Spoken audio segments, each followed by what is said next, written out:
Hey guys, and if you are looking to set up your Synology NAS for the very first time, this is very much the video for you. I'm going to be going through how to set this device up, different RAID configurations, storage pools, storage management, users, the works, the initialization and first time setup of your Synology NAS all in one video. So let's get that title card started and help you set up your NAS for the first time.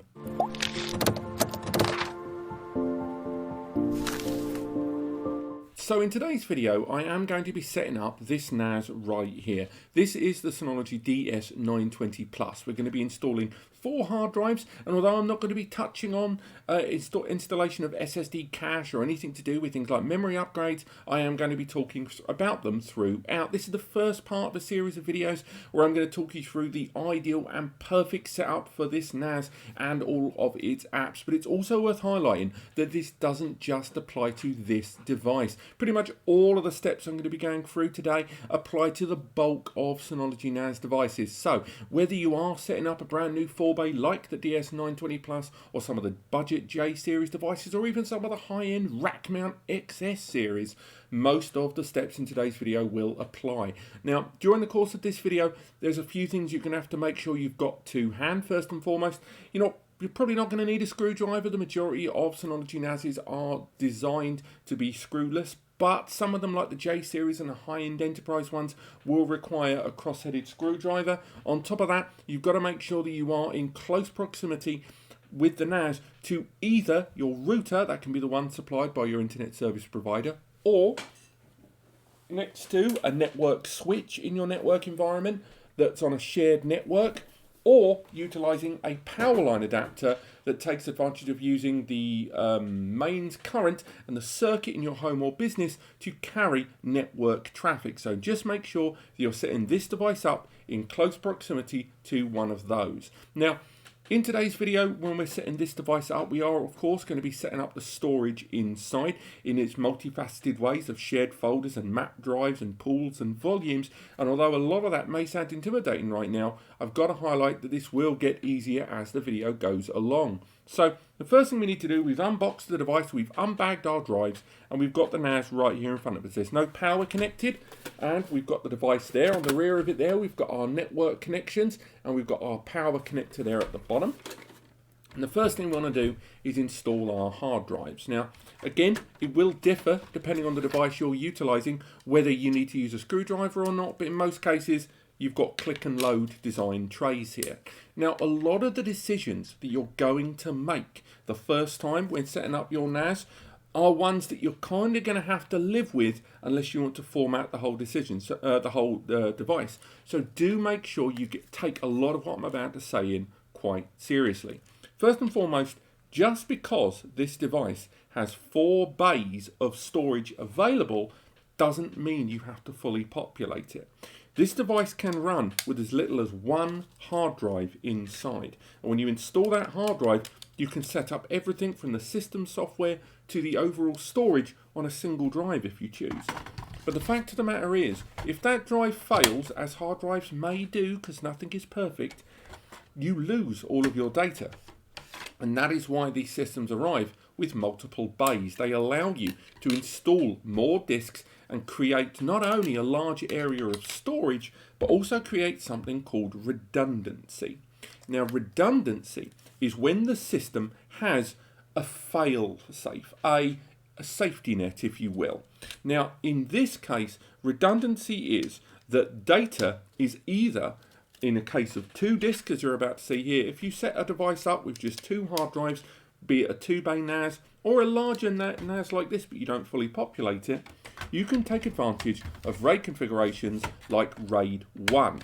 Now, what that is when data is being read and written to those 2 disks simultaneously. So when data is being sent to the NAS, it is written to both of them at exactly the same time, and when data is read, it's read from them at the same time. It can improve performance, both in terms of read and writing.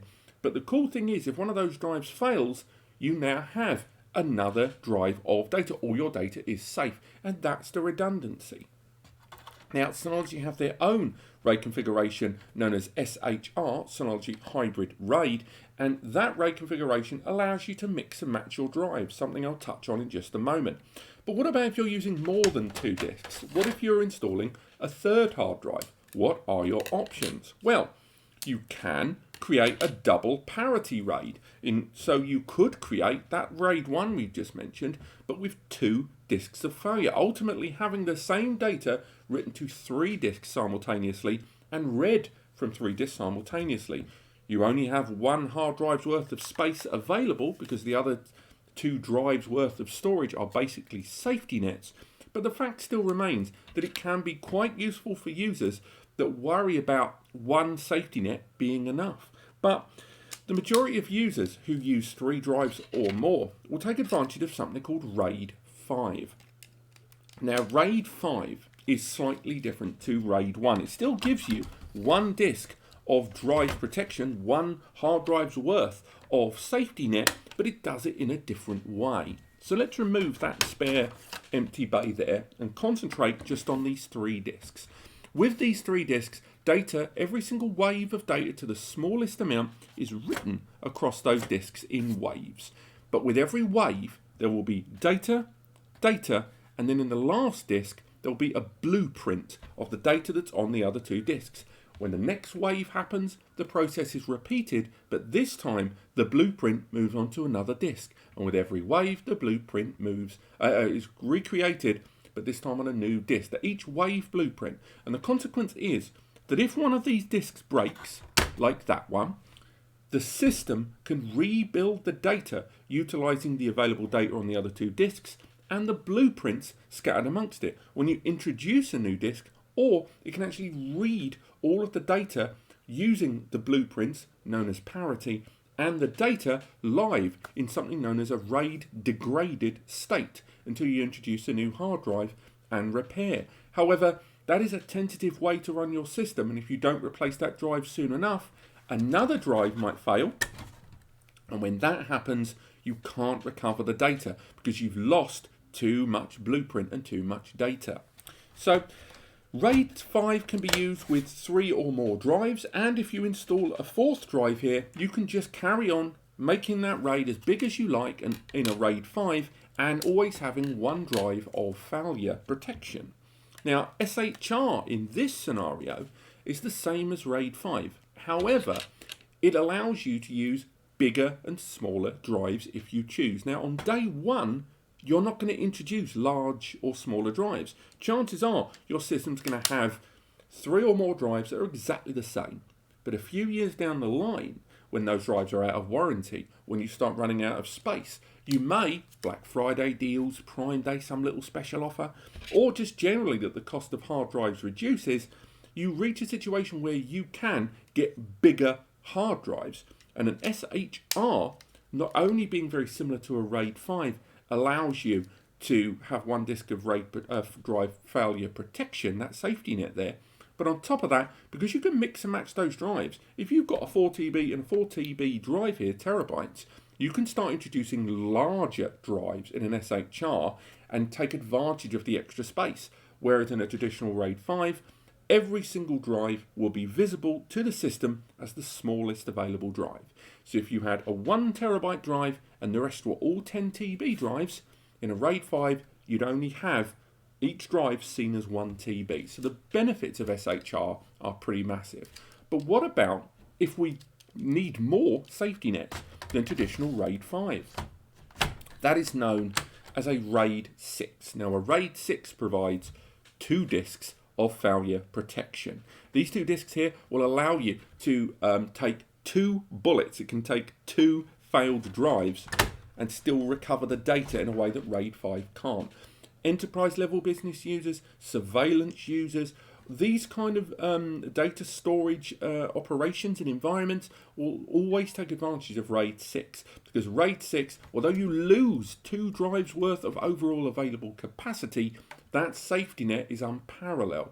On top of that, it's worth highlighting RAID 6 and RAID 5 are the more demanding end of RAID configurations, and this can have an impact on the CPU and the memory inside when the system is in operation. So if you do use those, do expect your performance, your read and write speeds, to dip by around 5 to 10%. More powerful NASs and more improved file systems over the years have reduced it quite dramatically, but nevertheless, RAID 5 and RAID 6 progressively offer lower performance speeds as you go through them, which can be negated with more hard drives. But now we've introduced both our hard drives into this system and we now have a fully populated DS920, we can get ready to boot the device. But what about SSD caching? What about memory upgrades?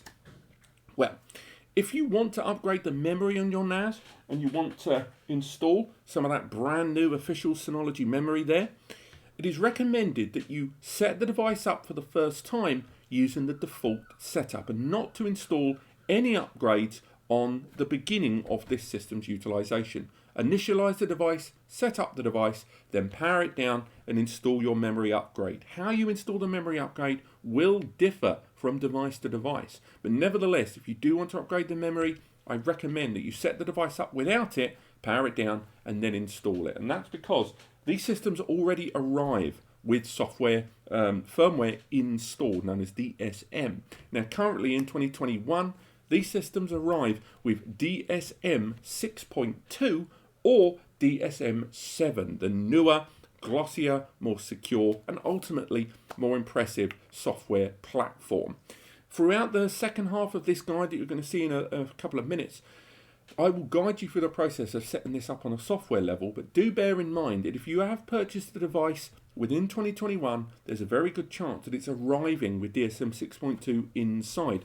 And during the installation process, I will tell you how to upgrade to DSM 7 if you choose, or proceed with DSM 6.2.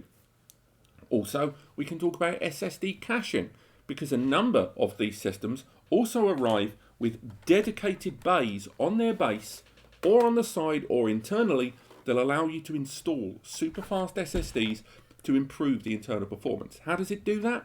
Well, these drives installed inside we put into their own individual storage pools that can't be used for normal storage. What they do is they align themselves with the overall storage inside, and more frequently accessed files, be they small or big, background ones with system operation, or more direct front-ended files, will be copied over to the areas of superfast NVMe SSD. And then what happens is, when one or more connected client users are interacting with the NAS, if they're accessing those files that have been deemed the most important or the most frequently accessed, the system will direct those requests to the superfast SSD version rather than the version of the file that lives on the larger, more affordable but slower hard drive area. And that's how SSD cache works. Again, you can install these SSDs early doors when you first set up the device and set up the cache later. And this video will not be showing you how to set up that cache. I've already made videos on that. But I do recommend you look into it if you are going to be frequently accessing lots of small files, if you're using virtual machines, or using the system as a shared drive for lots of users in your home or business environment for backups and for general projects on the go. But we've got the hard drives inside, we've set the device up, let's connect it. The first thing we want to connect is the network interface. This is a network cable I've got connected to a switch off camera, but once again, you can connect this to your router in your home environment, or to a switch, or once again to a power line adapter. Connect it into either one, in this case at least, of the available network interface ports that you see there.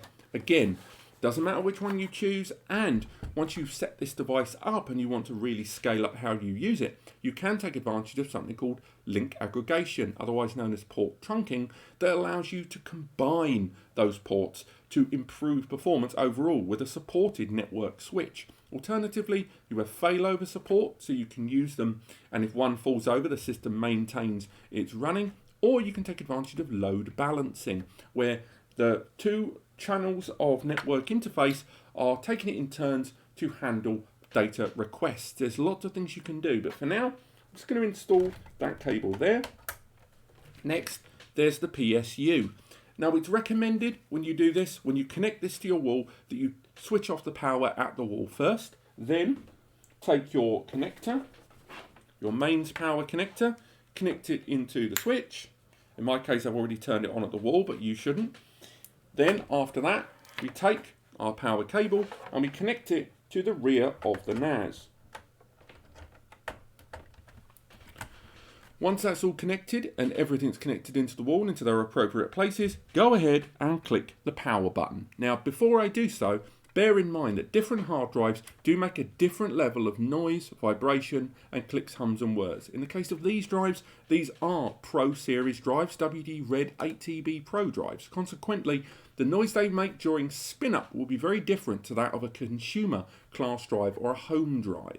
The larger capacities are all quite enterprise in design. So do bear in mind, if you are going to use hard drives inside your NAS, that if you are going for the bigger hard drives or you're going for more rugged, high warranty and high performing hard drives, that there can be some ambient noise from these systems that may annoy you if you're sensitive to noise. But nevertheless, let's power on the system now. That light will blink, the fans will spin up, and the system will do some internal checks to make sure everything's running fine. Eventually you hear a beep when you know the system's run up, and these LEDs on the side will light up to indicate that each drive bay has been initialized. The drives will spin up, and when they do, you're going to start to hear clicks, hums and whirs. So don't worry, that is the system running fine. They hear that noise? Again, these noises are dependent on these enterprise class drives, but if you are utilizing a system with more home class drives, again 4 to 6 TB, then you shouldn't hear any noises like that. But if you do hear noises like this, don't be alarmed. It's loud clicks, spin up, spin down. Those noises are the ones you should be concerned with, and I have made videos on noises you should look out for on hard drives earlier on the channel. But for now, I'm going to let this system boot up. I'm going to make my way onto my laptop and continue with this installation process of this first time setup of a Synology NAS in 2021. I'll see you on the screen. Now I've made my way onto the desktop computer, we can carry on with the installation. I apologise for the noise of the NAS in the background. I'm around about 1 metre away, but it's better to be next to the device during the installation. So, while you're looking at the screen here, chances are you've already seen this tool known as Synology Assistant. This will guide you through the installation process of your brand new Synology. In order to get hold of it, head over to the download section of Synology's own website. You'll see it here in the background. Find the NAS that you're looking for by using the drop downs, in my case the DS920, and from here you're able to see lots of tools. Scroll along to the Desktop Utilities tab, and the device you need is known as Synology Assistant. Download that tool. It's a very straightforward installation, and once you've installed it, it will open up this tool here. Now, this tool here will allow you to search your local area network for the very first time and find any available Synologies on the network. In my case, I've got two other Synology NASs here, one running DSM 6.2 and another running DSM 7.0. As you can see there at the bottom, there is the DS920 Plus with the status of the system not installed. What we need to do is double click on that NAS. It will ask you to sign Synology's terms and agreement. From there, click OK, and it will open in a brand new tab. Now, what you see on screen here will differ depending on when you've purchased your NAS and the NAS in question. In my case, I'm looking at a Synology DS920 Plus, and this DS920 Plus has DSM 7, the latest version of Synology software, on board. However, your system may not have the latest software revision, as they are frequently released by Synology. Your screen you may be looking at may well look something like this, and from here it will then invite you to automatically install the Synology software directly from Synology and onto your NAS, because this system is running DSM 6.2, whereas DSM 7.0, as you can see, looks very, very different. It's far more modern and was released in the summer of 2021. Now, depending on what you want to use, you can head back over to that download section, and from here choose whether you want to install DSM 6.2 or whether you want to install DSM 7.0. Now, DSM 6.2 is the older software, but it does have a few extras in terms of photo station and moments, and a few little bits and bobs that are currently only available in DSM 6.2. However, DSM 7 is the more responsive, faster, more modern, and service that also has some extra applications that are locked only to DSM 7. Think of it as you would different versions of Windows or different versions of Mac OS. Each one has advantages, and the later version you go for, the more modern it will be. Personally, I recommend going for DSM 7.0, and if you are looking at DSM 6.2, the level of support Synology are going to provide to that in the years in the future is always going to be in question. So when in doubt, go for DSM 7.0 for your first installation. You can download it directly from Synology's website here. Otherwise, the Synology, as long as it's connected to the internet, will be able to download its own software for the very first time. So if you go ahead from this window and click Install, it will ask you if you have the latest version of the software downloaded, where you could have downloaded it from here. And if you do, you can go ahead and click Browse, and it will search your NAS to find that file. Alternatively, the system will automatically download the latest version of Synology's DSM software on its own. Or you can click that link to browse through the versions. Before going any further though, it is worth highlighting that if you have a NAS that currently has DSM 7.0 on it, you cannot downgrade back to DSM 6.2. DSM 6.2 is a completely different revision of Synology's DSM software, and it is exceptionally difficult to downgrade a NAS from DSM 7 to DSM 6.2. So just know that by choosing DSM 7, it makes it exceedingly difficult, near enough impossible, to downgrade without going into the back end of your system via a system known as SSH and editing it there. Otherwise, I'm going to go ahead with the downloaded version of the DSM that I've downloaded prior to this video. Select it from the location that you've downloaded it from, and then click Next. It will let you know that all the drive media that you've installed inside your Synology will be wiped. So if you do have data on these disks, it will be completely formatted. Click Continue, and from there, the system will begin the installation of Disk Station Manager. This should take around about 10 minutes. Once that's done and DSM has been installed, the system will reboot, and from there it will then ask you to start creating some of the user account information, and from there we're going to be able to set up our areas of storage, our shared storage, and more. Let's fast forward.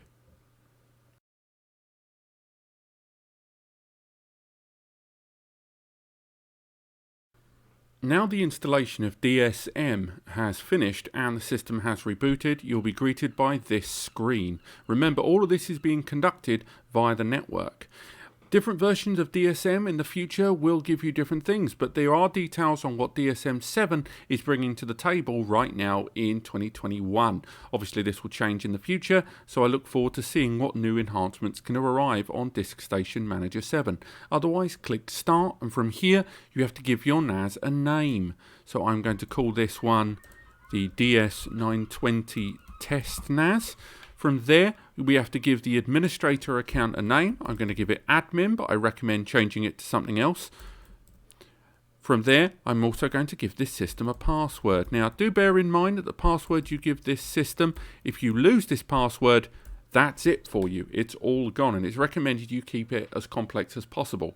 It's also worth highlighting that Synology do include support of two-step verification with numerous OTP-related authenticators that include a Google Authenticator, a bunch of Apple ones, but they also supply their own authenticator app known as Secure Sign-In, available for iOS and Android, and you can utilize that to make your NAS as secure as possible. Then click Next, and the system will continue with its initialization. Next, it will ask you how you want your updates to be installed moving forward. Now, this will differ depending on you, the end user. Now, if you go for automatic updates, what will happen is every time a new security update or system software update arrives from Synology, the NAS will automatically download it and install it. Otherwise, you can go ahead and have it only apply to the overall system or just the package updates, which are the individual apps, or you can just have the system tell you when a new update arrives, and then you can choose whether you want to install them. Personally, I recommend making sure that you've got the latest version of DSM on the updated apps and packages, because your network attached storage device, even if you have the best possible security you can imagine, you never know if there's a hole left in your firewall, or when you go for remote accessing your NAS via the internet rather than the network, whether something can make its way through. Remember, even the best network attached storage device maker can only ever be one step ahead of the hackers, and as a firmware update arrives, it can also often be the case that a bunch of nefarious hackers will concentrate a lot of time and energy to break the security system, so therefore an update may be necessitated. So make sure you've got the latest updates to stay as far ahead as you can be. From there, click Next, and on the next step, the system will ask you if you want to create a network account. Now, if you create a Synology account, this allows you to do several things. One, you can access your NAS from anywhere in the world, not just access the NAS via the local area network from within your home or office. It will also allow you to synchronize third-party tools such as Active Insight that allow you to monitor the health of your device remotely and pass through alerts. And on top of that, you can go ahead with that two-step verification tool mentioned earlier. But it's worth highlighting that you don't have to connect your NAS to the internet, and you can just go ahead and have the NAS only accessible from the devices in your home, known as the network. If you don't want to go ahead and create an account, click Skip, but you can always create one. It's an incredibly easy process and doesn't cost anything extra on top of what you've already purchased with your NAS. Otherwise, I'm going to click Skip for now, and it will try to ask you to reconsider, but you can come back to this screen later on anyway. From there, the device will ask if you're okay to share analytics on your system with Synology to help improve their systems long term. I'll let you decide on that. I'm going to click OK, but again, the choice is yours. And there you have it. We are now on the user interface of our Synology NAS. This is where it happens. This is your desktop that you access via the web browser, although there are numerous applications that you can use to set up your NAS for the first time and access it on a daily basis. If you want to go ahead and enable two-step verification, head up here to the icon, and from here click Personal, and from here you can go ahead and create that two-step verification here, either utilizing Synology's own application or your own pre-existing OTP supported app. You can even change passwords from here, attach email addresses, create storage quotas, and more. Now, on top of that, it's worth highlighting that you can create multiple users, as it's never recommended to use the admin account to use your NAS on a daily basis. In order to create new users, go ahead and either click the button here at the top that'll allow you to go into the control panel, or you can go ahead and click control panel on the desktop by default. From here, click user and group. And from here, you can see that the admin background default user is there. There's a guest account and there's the admin user there. If we want to create a brand new user, we can either create a group of users if you have employees or family members and you want to make sure they've got the same rules, or create individual users. So go ahead and click Create if you want to create a brand new user. Give them a name. In my case, I'm going to go with Alan. Then give it a password. You can go for a random generated password or create one for yourself. And this user, sorry about the sound of seagulls, I work by the seaside. And then you can create an email address if you choose so they get notifications, or leave everything as default. From there, you can go ahead and say what they have access to if you have groups already created. And then if you have individual shared folders already created, you can grant access here. Don't worry, I'll show you how to create that later on. Same goes for usage quota of storage. And if there's individual apps on the NAS, you can say which of the applications this new user can access. I'm going to give them access to just FileStation and nothing else. Then you can say what their speed limit or storage limits are going to be. And that's it. We've now created our brand new user. And this individual user has their own username and their own password created. Let's talk about storage.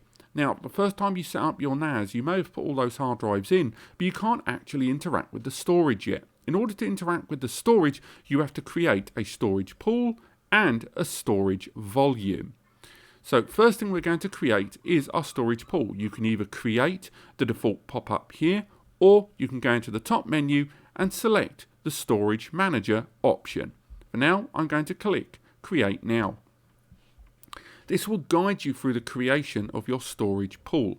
Now, for those who aren't aware, once again, a storage pool is all of the drives inside your system, or as many drives as you wish to choose, all in one large container of storage. And that's where RAID comes in, where there is there's the drive failure recovery in different RAID areas, configurations. Volumes are individual containers that live within the storage pool. Some users may create multiple volumes, and these multiple volumes, one can be for media, one can be for backups, one for surveillance, and more. It's important to understand that a storage pool is the house. The volumes are the rooms within that house. You can have as many as you can fit within the storage pool. Click Start to begin the process of creating your storage pool. Next, you're going to need to select which RAID configuration you choose to use. I've already touched on this, but it's worth talking about it a little bit more. Some RAID configurations give you no protection, such as RAID 0 or JBOD. RAID 0 combines all of the hard drives inside your system into one giant storage pool. Unfortunately, no data recovery is possible if a drive dies. If one of your drives fails, all your data is gone. So you have all the storage, but also all of the risk. JBOD or BASIC are loose drives within the system, i.e. that you create individual drives all with their own storage, but once again, if that drive fails, you lose the data. All of the other RAID configurations, ranging from SHR and SHR2 to RAID 1, 5, 6 and 10, all provide different degrees of recovery. SHR and RAID 1 and RAID 5 all provide a single disk of RAID failure protection. That is to say, if one disk dies, you can still access your data and install a new drive to recover.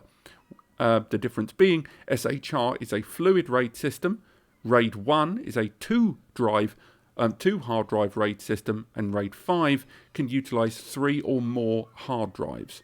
Alternatively, you can use RAID 2 or RAID 6. These are 2-disk RAID drive failure protection configurations, and these allow 2 disks to die and you can reinstall them and they'll survive. SHR2 is much like its more fluid SHR, but it has the 2-disk failure. Likewise, RAID 6 doesn't have the fluidity of SHR, but it does have 2 disks of failure. Finally, there's RAID 10. RAID 10 ultimately halves all of your storage. It pairs drives together in 2s and creates a RAID environment where there's multiple disks of RAID failure. It's not as foolproof as you think, and you do lose 50% of your overall storage, but it does provide significantly higher performance than other RAID configurations like RAID 5 or RAID 6. For this configuration, I'm going to go ahead and use a RAID 5. RAID 5 is the most commonly used RAID configuration on 4 bays and higher, and provides 1 disk of drive failure, also known as fault tolerance. Do bear in mind that after this you can create a storage pool, and you can go ahead and create the storage pool immediately, or create multiple as we go along. I'm going to create one giant storage pool, and I'm going to name this one my RAID 5 DS920 pool. Click Next and select which drives or all of them you want to use. As mentioned, you can go ahead and use less than all the drives if you choose. I'm going to use all of these drives in my RAID. Actually, no, I'm going to use 3 drives in this RAID configuration to show you some of the things you can do with this last drive. You can use another drive as a fallback drive for RAID recovery as a hot swap drive to automatically trigger, or you can utilize it in other ways. So for now, I'm only going to use 3 disks, but you can use all the drives and add all the storage if you choose. From here, it will ask you if you want to create a volume. Of course, you will have to if you are choosing to utilize your system for apps and more, because a volume is the rooms within the house. You can either use the total available storage, which means you'll create one giant volume that will occupy all of the space, or you can create multiple volumes if you choose. In order to show this in its best qualities, I'm going to go ahead and create one smaller volume. I'm going to create one volume that utilizes 3000 gigabytes of space, approximately shy of 3 terabytes. We can name it as well. We're going to call this 3TB volume. So that's a 3TB volume on this larger system. From there, we're going to go ahead and click Next. And from there, we can choose a file system. Now, ext4 is the oldest file system out there, but it's worth highlighting that most modern Synologies arrive with BTRFS. BTRFS supports faster shared folder recreation. It has faster snapshot creation in the background with lesser resource utilization. And finally, data integrity on data as it passes through the system, taking advantage of an extra checksum procedure. So I recommend BTRFS. Likewise, a number of other Synology software only utilizes BTRFS volumes and storage pools. And if you try to utilize ext4, some apps like Synology Virtual Machine Manager will not function. Click Next, and from there, go ahead and confirm your settings moving forward. This will create your brand new storage pool and your new storage volume. The amount of time this will take is heavily dependent on, one, the system you are utilizing and its CPU and memory, as well as the size of the drive you're utilizing. Early doors, the system will tell you that your storage pool and volume are able to be used, but they're still going to need to synchronize in the background. This can hamper performance until synchronization is complete and the system has fully built the RAID configuration. As you can see, optimization is happening there in the background. There is our storage pool and there is our storage volume. Once again, we can create a new storage volume by heading up here, clicking volume, and from there saying we want it to live on that RAID pool we've created, and then we can create a new one with the remaining space, because as you can see, I've used up 3,000 gigabytes and there's still 11,800 remaining. So you can create a new one if you choose there. If you choose, you can go ahead and create an area of Ssd cache as mentioned at the top of the video, or create a new storage pool if you choose. But what about that drive I left over? There was a single drive that I didn't attach to our storage pool there. What can we do with it? If we go into the HDD SSD area, we can see that that drive there has not been initialized. What we can do is click that drive, click Manage Available Drives, and from there we can choose what we want to do. We can utilize it as an area of SSD cache if it was an SSD. We can create a brand new storage pool within our system, or we can assign this drive as a hot spare, which is when the system takes advantage of a loose drive in the system to automatically replace a drive that may have failed in the existing RAID array. So let's go ahead and do that. Let's assign this disk as a hot spare. We click Start. We'll say that we want this hot spare to support the storage pool we've created and that we're going to utilize that drive. We then click Apply, and the system is now going to initialize our spare drive as a hot spare. And in the event of our RAID 5 failing because one disk dies, the system will automatically introduce our hot spare living there in the wings. Now, how and when the system does that, you can configure it by going into settings here, and you can change a number of key settings within the background of your NAS system that choose how and when the system will take advantage of hot spares and when other systems take their toll. So we're going to let that RAID run faster here by using the global settings, and from here it will now speed up the RAID process. But once again, our area of storage is now ready to use. The system is merely improving it and optimizing it in the background that can take anywhere from 4 to 12 to 24 hours depending on the storage types you use. As you can see, next we can look at file management. Next we can go into File Station here, and from File Station we can see that our DS920 test NAS is ready. But in order to interact with the NAS outside of applications in more general use and outside of the NAS, we need to create a shared folder. This is a folder that is accessible via the network or the internet, depending if you set up your remote settings, as well as allowing you to access your NAS locally on your system, your PC or Mac. You can see here, network drives can be added here on your My Computer page, something I'll show you in just a moment. But for now, let's go ahead and create our new shared folder.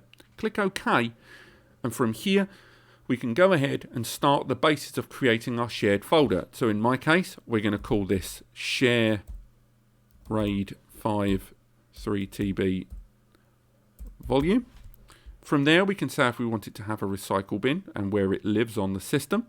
I'm going to disable the recycle bin for this, but I recommend you utilize that for recovery. Then click next if you want it to be encrypted, which means that this data outside of the system is useless. You can do it there, but bear in mind that encryption will lower read-write performance the tiniest bit. And the system will also download to your local computer the encryption key, and if you lose that key and your system fails, or you've tried to access the data outside of the NAS, it will fail.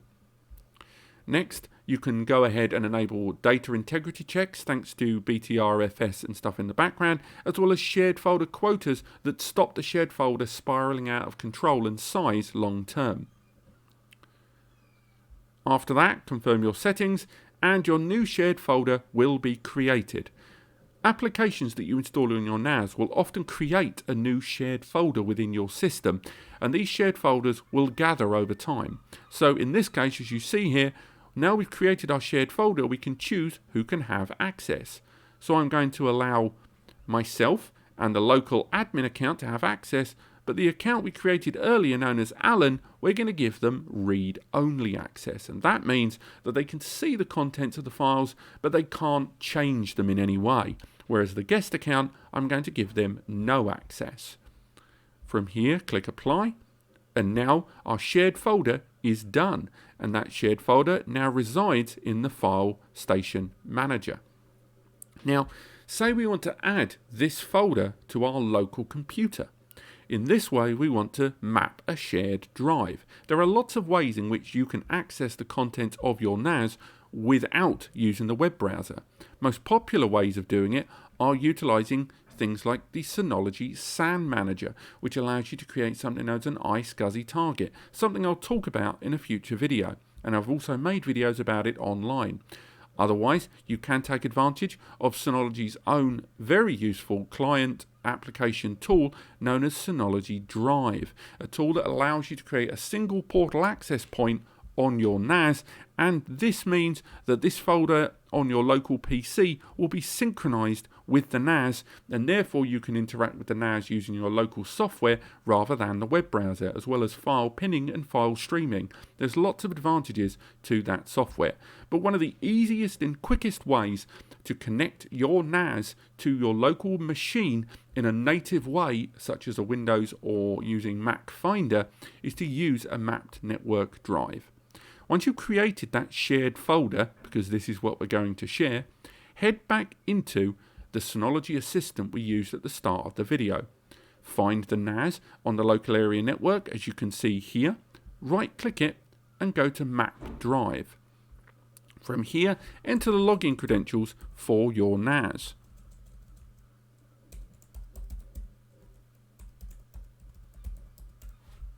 Click Next.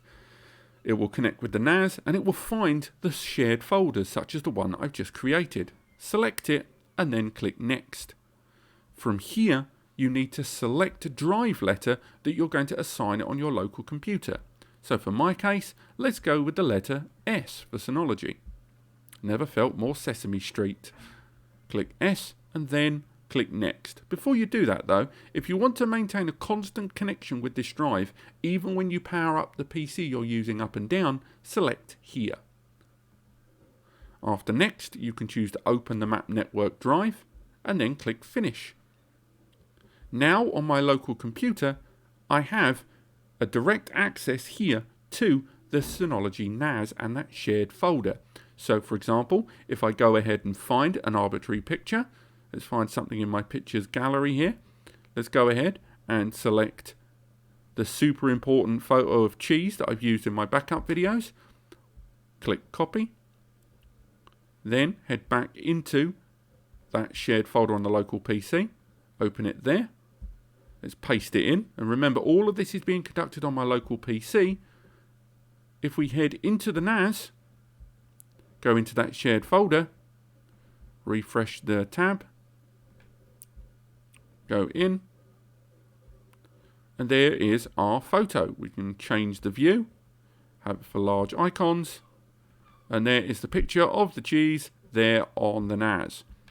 It's that straightforward, and now I can interact with the NAS using my local PC, using the Map Network drive, rather than accessing it here via the web browser. But it is surely worth recommending that there are lots of applications ready and available for your Synology NAS that you can utilize to make the most of your Synology NAS system.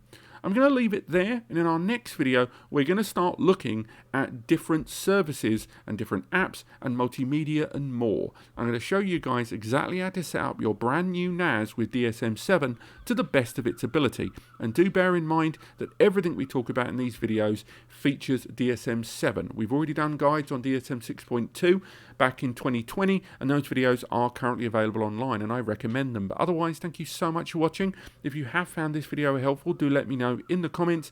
But click like if you have enjoyed the video, subscribe to learn more, and do take advantage of the free advice section over on NAS Compares. It is a genuinely, completely free service that me and Eddie the Web Guy provide to answer your data storage inquiries. It may take us an extra day or two to answer your query, because we are humans with lives and jobs and families, but we answer every single email. Thank you so much for watching. Hope you enjoyed the video, and I'll see you in the next part of our Synology guide on DSM 7 in 2021.